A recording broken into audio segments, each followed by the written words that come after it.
Brilliance Audio.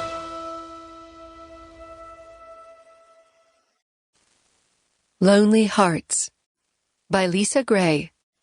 Performed by Amy Landon.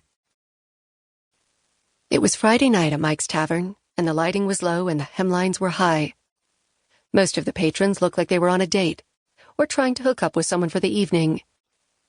Devon Palmer was in neither camp. She sat by herself in a booth at the back of the room, the pulsating beat from the speakers thrumming through her body, eyes fixed firmly on the door. Each time it opened, the new arrivals brought with them a gust of cool March air and more disappointment. None of the faces were the one Devon was hoping to see. She glanced at her Swatch watch for the 100th time and sighed. An hour late now. Face it, Devon. You've been stood up. And by your own sister, no less. Devon and Erica had always been close growing up, what with there being just over a year between them. Best friends, as well as sisters. But things had changed since Erica had left home last summer to go to college in the Valley.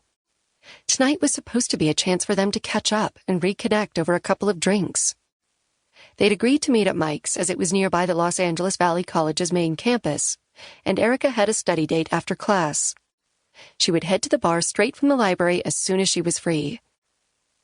Devon consulted her wristwatch again, with a frown. But her sister shouldn't be this late. Devon's legs turned to jello as she got out of the booth. That would be the 2 dirty martinis. She wasn't legally old enough to drink alcohol, and usually stuck to light beers when she did.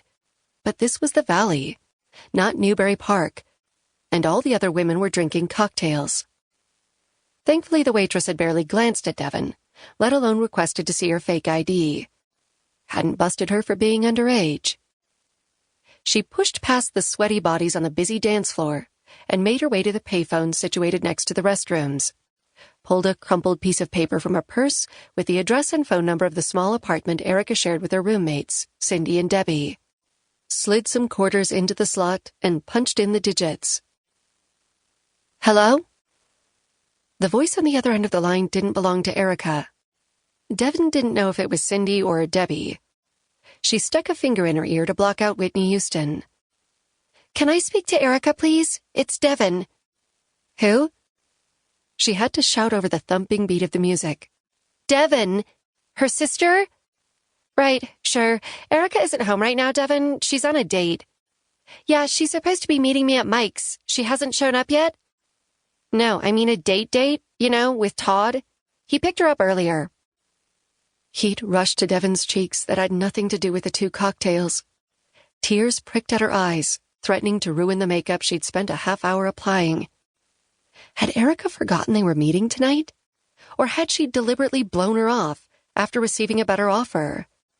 Either way, she left Devon on her own in a packed bar, like the world's biggest loser. Hey, Devon? Cindy or Debbie said. Are you still there? Yeah. I guess I'll catch up with Erica later. Devon hung up the phone. She was supposed to be crashing at Erica's place tonight. Now what was she supposed to do? She'd only met Cindy and Debbie once before, right after Erica first moved to Van Nuys. Devon returned to the booth, tried to figure out what to do next. The waitress glided past and swooped up her empty glass onto a tray in one smooth motion. Same again? The waitress asked. Devon hesitated a beat, then said, Sure. Why the hell not? While she waited for the cocktail to be delivered, Devon's gaze drifted around the room and landed on a guy also sitting on his own.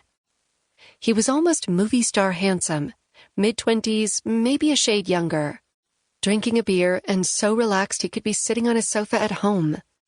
Definitely not a loser who'd been stood up. Probably waiting for his model girlfriend to join him.